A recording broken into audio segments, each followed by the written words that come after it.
She didn't look like someone who belonged on a military base. That was the first thought that crossed Petty Officer Damian Cole's mind when he saw her standing near the entrance to Naval Station Coronado, holding a manila folder against her chest and squinting at a laminated base map like it was written in a foreign language. She was small, maybe 5'2", with silver hair pinned beneath a plain blue civilian cap and orthopedic shoes that clicked softly against the pavement. She wore no uniform, no insignia, nothing that suggested she had any business being in a place where Navy SEALs trained and bled and became legends. Damian was 26, fresh off a deployment in the Horn of Africa, and he had the kind of humor that thrived on easy targets. He jogged over with a grin already forming, his buddies Marcus and Trent trailing close behind, both expecting something worth laughing about. "Ma'am," he said, snapping into an exaggerated salute, his voice carrying the theatrical weight of a man performing for an audience. "Can I ask your rank? I want to make sure I'm showing the proper respect." His friends snickered. The old woman looked up from her map. Her eyes were pale gray, almost colorless, and they didn't flinch the way Damian expected. She studied him the way a chess player studies a reckless opponent, not with anger, but with quiet, unhurried assessment. "I don't carry a rank anymore," she said simply. "I'm here to see Admiral Yates. My name is Eleanor Marsh." The laughter died so fast it left a ringing silence. Damian felt the grin slip from his face before he even understood why. Behind him, he heard Trent exhale sharply. Marcus had gone completely still. Admiral Yates, the commanding officer of the entire installation, did not receive civilian visitors without reason, and certainly not on a Tuesday morning without prior arrangement. Damian reached for something to say, found nothing, and was saved only by the appearance of a uniformed aide who came briskly around the corner and stopped the moment he saw the woman. "Mrs. Marsh," the aide said, and there was something reverent in the way he said it, the way a person says the name of a place they've only ever read about in history books. "The Admiral has been expecting you. Please follow me."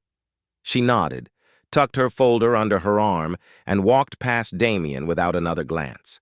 But before she disappeared through the glass doors, she paused just long enough to look back at him, not with resentment, not with triumph, but with something far more unnerving.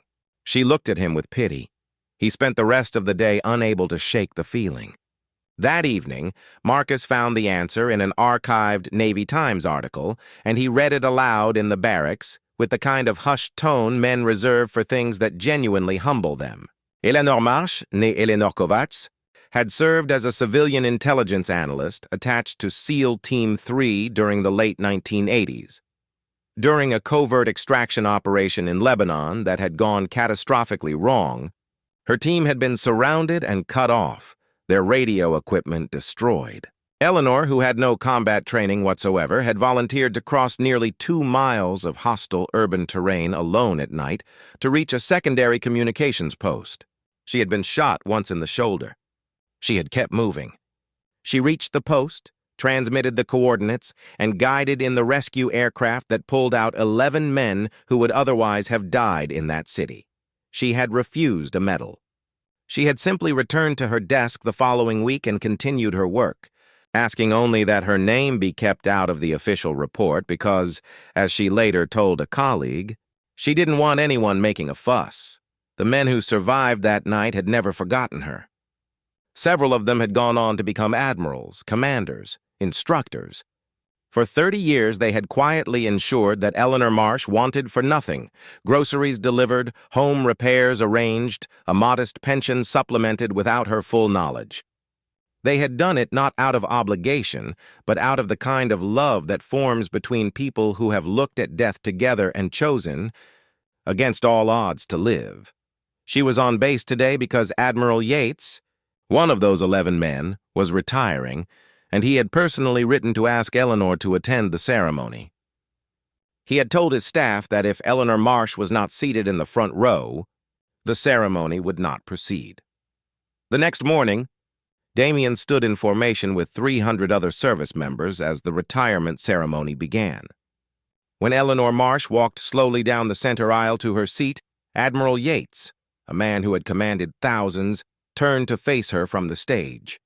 Then, without instruction or announcement, he raised his hand in a slow, deliberate salute. One by one, every uniformed person on that base followed. 300 hands rising in silence. For a woman with no rank, no insignia, no uniform. Only a story most people never knew, and a courage that had never once asked to be recognized.